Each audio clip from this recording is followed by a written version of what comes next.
All right, let's dive into one of the most fascinating and, frankly, chaotic periods in Indian history, the early medieval era. It was a time of collapsing empires, ambitious new dynasties, and a centuries-long scramble for power that completely reshaped the entire subcontinent. It's a question you see all through history, right? When a massive central power that's held everything together suddenly vanishes, it leaves a huge void. And, well, you know what they say. Nature, and especially politics, can't stand a vacuum. In 647 CE, after the death of the great emperor Harsha, this is exactly what happened in northern India. His empire just dissolved, and this left a massive power vacuum, turning the heartland of India into the most coveted prize imaginable. This kicked off a fierce, centuries-long free-for-all between new, rising powers.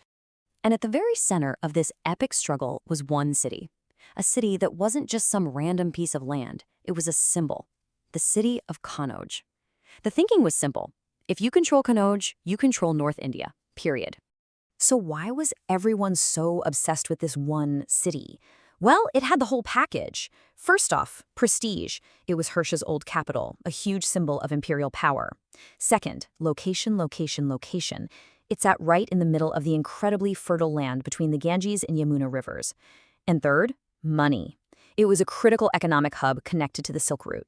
See, Kannauj wasn't just a city, it was the jackpot. So, you've got this ultimate prize just sitting there on the table, and three major empires rose to the challenge, sparking a conflict so legendary it gets its own name in the history books, the tripartite struggle. Okay, so let's meet our three main contenders. From the west, you had the Gojara Pratiharas, who acted as a vital shield of the west against invading armies. From the east, you've got the Pallas of Bengal, who were huge patrons of learning, supporting famous universities like Nalanda. And then, storming up from the Deccan Plateau in the south, were the powerful Rashtrakutas, absolute masters of incredible rock-cut architecture.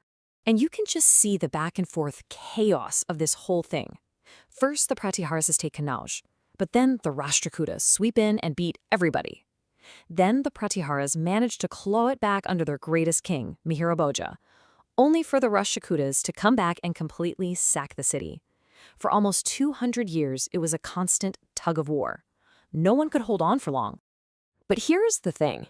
That huge fight for Kannauj, it wasn't the only story, not by a long shot. To really get what's going on in this era, you have to zoom out.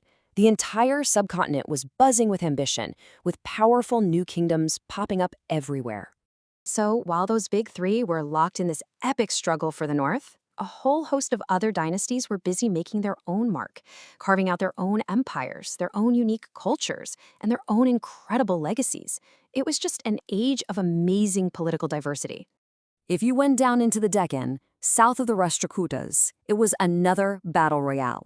A new contest for supremacy was kicking off between major players like the Western Chalukyas, the Kakatiyas, and the Hoysalas, who built some of the most stunning, intricately carved temples you'll ever see. And the map just kept getting more and more crowded. Over in the east, dynasties like the Senas and the Eastern Gangas were building architectural marvels like the famous Konark Sun Temple. Out west, you had the Paramaras and the Chalukyas flourishing as major cultural hubs. And way down in the far south, the Pandyas and Cheras were becoming masters of the super lucrative sea trade.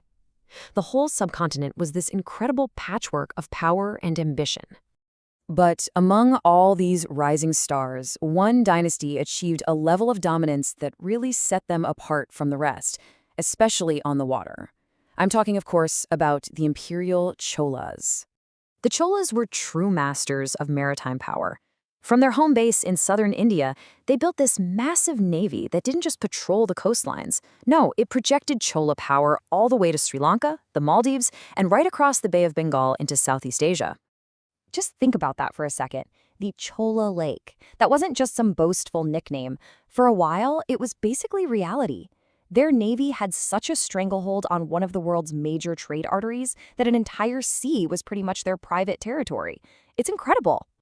And this empire was built by truly legendary rulers. You had Rajaraja I, who consolidated power in the south and built the breathtaking Brihadeswara temple. But his son, Rajendra I, was maybe even more ambitious. He marched his army 1,000 miles north to the river Ganges and then launched this unprecedented naval invasion across the ocean to take on the powerful Srivijaya kingdom in modern-day Indonesia. But here's what's really amazing about the Cholas. They weren't just military geniuses. They also developed this totally unique system of local democracy called the Kudavole system. Inscriptions tell us that to pick people for village committees, they'd write names on palm leaves, put them in a pot, and have a young boy draw them out.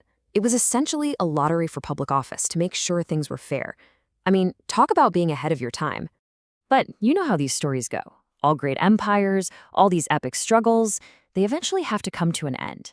The constant warfare that had defined the subcontinent for centuries was finally starting to take its toll. So by the 1100s, a lot of these powerful dynasties we've been talking about were just exhausted. The tripartite struggle had weakened the northern kingdoms. All the constant regional fighting had drained resources everywhere. The whole political landscape was fractured and, you could say, pretty vulnerable. The turning point really came down to two fateful battles. In 1191, the powerful Chauhan king, Prithviraj, crushes an invading army from Central Asia led by Muhammad Ghori. It was a huge victory, but just 1 year later, Ghori came back, and this time he was bigger and better prepared. Prithviraj was defeated and killed. And that one defeat, it changed everything. It completely shattered the last major Hindu kingdom in North India and threw the doors wide open for a brand new power. This event is what directly paved the way for the establishment of the Delhi Sultanate, which would go on to rule large parts of India for the next 300 years. So just like that, the Great Scramble was over. An entire era of Indian history, one defined by this intense competition between powerful homegrown kingdoms, was closing. And a new one, defined by a centralized sultanate based out of Delhi, was about to begin. Which leaves us with the big question: what new world was going to rise from the ashes of the old?